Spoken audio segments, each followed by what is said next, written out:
Imagine a place so deeply sealed off from the world that even the most privileged scholars walk its halls as if stepping into forbidden territory. A place where the air itself feels heavy with secrets humanity was never meant to touch. Picture a library that does not simply store books, but guards power. Power to rewrite our past, to redefine the divine, and perhaps even to expose truths about our place in the universe. This is not fantasy. This is the Vatican Apostolic Library, a fortress of knowledge so mysterious that its very silence feels alive, humming with stories that were deliberately hidden, protected, or erased. And today, we begin peeling back the veil that has covered it for centuries. The Vatican Library, officially known as the Bibliotheca Apostolica Vaticana, was formally established in 1475, but many believe its secret archives stretch far further into the past. Standing within its walls is like standing at the crossing of timelines, where preserved parchment meets suppressed memory, and where sacred authority intertwines with human fear. Yet among all its collections, what captivates the world is not the scale, the age, or the artistic beauty of the manuscripts. It is the fact that almost no one is allowed to read them. Access requires more than credentials. It demands justification, scrutiny, and approval from layers of ecclesiastical authority. Why? What knowledge could be so destabilizing that even in our age of information, it must remain locked away? Within these guarded chambers lie manuscripts that challenge not only historical narratives, but the very power structures that shape them. These are not dusty relics of forgotten theology.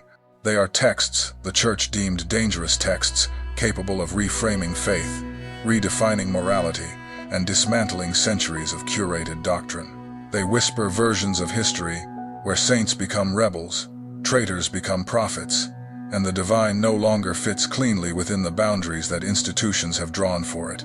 One of the most startling examples is the Gospel of Judas, a manuscript discovered in 1978 inches the Egyptian desert. Far from the familiar biblical portrayal, Judas Iscariot emerges not as the infamous betrayer, but as the disciple who understood Jesus most deeply, the only one trusted with the cosmic necessity of what history later branded as treachery. According to this gospel, Jesus confides in Judas, revealing that his earthly mission requires a painful act, one only Judas has the spiritual clarity to carry out. Instead of betrayal, the text frames Judas's action as a sacred collaboration, a gateway that allows Jesus to fulfill his transcendence. Such a revelation doesn't merely adjust Christian tradition, it shatters the foundation of centuries of theological interpretation. No wonder the Church swiftly condemned it as heresy, burying it beneath the label of Gnostic deviation. Yet the question remains, if a single manuscript can provoke such fear, how many more lie out of sight, guarded because they unravel stories too powerful to release? Equally shrouded in shadow are documents linked to the Knights Templar, a medieval order whose rise and fall remain wrapped in myth, accusation, and political strategy. When the Templars were dismantled in the early 14th century, countless manuscripts were seized and funneled directly to the Vatican. Rumors speak of detailed records on the Holy Grail, accounts of secret initiations, and writings hinting at esoteric knowledge the order guarded with its life. If the Grail was not merely a relic, but a symbol of spiritual empowerment, what truths might those documents contain? Were they historical records, mystical interpretations, or something even more profound, a map of consciousness preserved by warrior monks? Whatever they held, they were considered dangerous enough that centuries later, the Vatican continues to keep them sealed away from public eyes. And then there is Mary Magdalene, a name simultaneously sacred and controversial. Among the manuscripts rumored to rest in the Vatican's depths are letters attributed to her, writings that portray her not as a marginal figure, but as a central pillar in Jesus' ministry. These letters suggest a relationship built not on hierarchy, but on profound spiritual understanding, granting her a role far more influential than the pared-down version offered by canonical scripture. Coupled with the Gospel of Mary, discovered in 1896, these texts depict a woman interpreting teachings with a clarity that challenged early church leadership. Her voice, if fully unveiled, could overturn the patriarchal framework that shaped centuries of Christian tradition. Perhaps that is why such writings remained cloaked, not because they lack truth, but because their truth carries the power to rebalance history. Yet among all the whispers, perhaps the most extraordinary are those claiming that the Vatican holds manuscripts, suggesting humanity has already encountered beings beyond our world. If such texts exist, they imply that religion may have emerged not solely from divine revelation, but from interactions with intelligences far older, far more advanced than we imagine. These ideas would not simply disrupt theology, they would rearrange humanity's understanding of existence. They would position us not at the center of a divine plan, but as participants in a vast cosmic tapestry, where the sacred and extraterrestrial are interwoven. Whether metaphor or memory, the possibility itself is staggering. But for many historians, the darkest shadow cast by the Vatican Library comes from the era of the Inquisition. This was a period when the Church wielded fear as both sword and shield, extinguishing voices that strayed from official doctrine. Books burned, ideas vanished, and entire philosophical traditions were pushed into oblivion. Yet the most precious materials, the texts too informative, too enlightened, too threatening, were not destroyed. They were taken, hidden, absorbed into the Vatican's archive, as if knowledge itself were a captive. Among them were writings on alchemy, astrology, Hermetic philosophy traditions that explored spiritual awakening without ecclesiastical mediation. Their disappearance from public reach was not mere censorship. It was a calculated effort to consolidate spiritual authority and control the narrative of human history. And so we return to the unspoken question: how is such knowledge protected today? Scholars permitted entry describe a world of surveillance, digital restrictions, and untouchable manuscripts. Even when access is granted, it is often mediated through screens, filtered by the very institution controlling the archive. Any attempt to reveal sensitive content can result in permanent expulsion. In a place built on scripture, silence has become the most powerful doctrine of all. Yet the true strangeness of this enigma is not found solely in what the Vatican preserved, but in what it deliberately erased. During the long shadow of the Inquisition, humanity lost more than manuscripts. It lost mirrors of itself. Texts that once captured the intellectual fire of ancient civilizations were condemned not because they were false, but because they illuminated paths the Church wished to keep dark.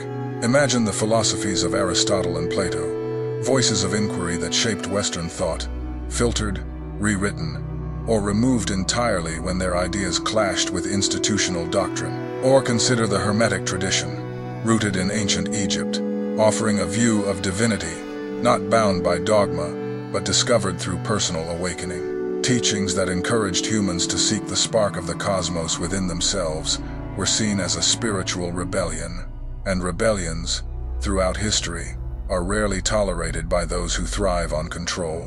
Alchemy, astrology, Kabbalistic mysticism, these were not fringe curiosities, but languages of cosmic understanding, ways through which ancient seekers attempted to decipher the blueprint of existence. To the Church, however, they represented open doors. Doors anyone could step through without permission. Doors that offered empowerment without intermediaries.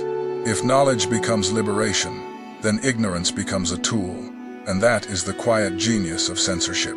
The Church did not need to burn every book. It only needed to ensure that many of them disappeared from the world's collective memory, tucked away into its secret archive where their influence would wither in silence. But what if some of these texts did not wither? What if they remain intact, preserved under the Vatican's vigilant watch, waiting for an era when humanity is no longer threatened by its own potential? Many scholars quietly wonder whether the Church keeps certain writings not simply to hide them, but to protect them until the world can bear their implications. Because some truths are not merely disruptive, they are transformative. They require a level of consciousness capable of receiving them without shattering. And perhaps this is why the Vatican's security measures resemble the protocols of a high-tech sanctuary rather than a library. Reports from the few researchers who have crossed its threshold describe an atmosphere where access feels less like permission and more like surveillance. Restricted zones lie behind locked gates, Manuscripts rest in temperature-controlled chambers like fragile relics of another world. Guards monitor movement day and night. Even when scholars are granted access, they rarely touch the physical pages. Instead, they are shown filtered digital copies curated by the Vatican itself. It is the library equivalent of looking at a reflection rather than the original face, a shadow version of truth. One can't help but wonder, if a document is too dangerous to touch, what ideas might it contain? What revelations demand this level of protection? The deeper you follow this trail, the more the Vatican Library begins to feel less like an archive and more like a vault of spiritual power. Everything hidden behind its walls, from the lost Gospels to esoteric teachings, from Templar secrets to cosmic manuscripts, shares one common thread. Each has the potential to expand human consciousness beyond the boundaries set by traditional authority. Whether these texts contain literal truths or symbolic gateways, the secrecy surrounding them magnifies their gravity. Mysteries gain weight when silence surrounds them, but the greatest secret may not be a specific manuscript at all. It may be the recognition that history itself has been sculpted, not simply recorded. What we inherit as truth is often the surviving fragment of a larger narrative, shaped by those who possessed both the power and the incentive to decide what would endure. The Vatican Library stands as a monument to this reality, a reminder that humanity's story is far older, more complex, and more mystical than the polished versions taught in schools or sanctuaries. When we consider this, an unsettling question emerges. How much of what we believe about religion, morality, or even the origin of civilization is the result of deliberate editing? How many revelations were softened, rewritten, or quietly buried because they conflicted with the vision of a world governed by spiritual hierarchy? And, more hauntingly, how different might humanity have become if these suppressed writings had been allowed to guide us? Perhaps the most intriguing aspect of the Vatican's secrecy is that despite its efforts, whispers still escape. Every few decades, a new discovery surfaces: a gospel, a codex, an ancient fragment that hints at a vastly richer spiritual landscape than institutional religion ever acknowledged. These flashes of hidden history ignite the imagination precisely because they expose a truth the Church has long understood. Information is power, and in the realm of the divine, power is influence over the human soul. So the final question is not simply what the Vatican is hiding, but why? Why guard knowledge with such ferocity? Why maintain an archive so vast and so restricted that even many within the Church do not know its full contents? Why risk suspicion, speculation, and global fascination rather than release the texts and settle the mystery once and for all? Maybe the answer is fear. Fear that the truths within these manuscripts would decentralize authority, empower personal spiritual exploration, and dissolve centuries of hierarchical control. Fear that humanity is not yet prepared to hold wisdom that challenges the borders of its belief systems. Fear that unveiling too much, too quickly, could fracture rather than unify.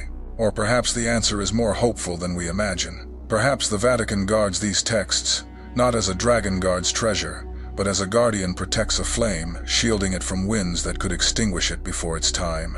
Not all knowledge is meant for every era. Some truths require humanity to evolve before they can be safely revealed. And maybe, just maybe, we are moving toward that moment. As we stand at the edge of this mystery, we must accept that the Vatican Library will likely continue to guard its secrets, and the world will continue to speculate. But curiosity is its own kind of liberation. Every question we ask, every hidden narrative we uncover, pulls a thread from the tapestry of silence, and little by little, the story begins to show through. So now the question turns to you. If even a fraction of these secret documents truly exist, from forbidden gospels to cosmic testimonies, what do you believe the Vatican is protecting? Is it danger, truth, power, or the fragile possibility of human awakening? Whatever the answer may be, the mere act of asking draws us closer to the hidden corridors of our own consciousness. And perhaps that is the greatest secret of all. The realization that every locked door in the Vatican mirrors a locked door within ourselves, waiting always for the courage to be opened.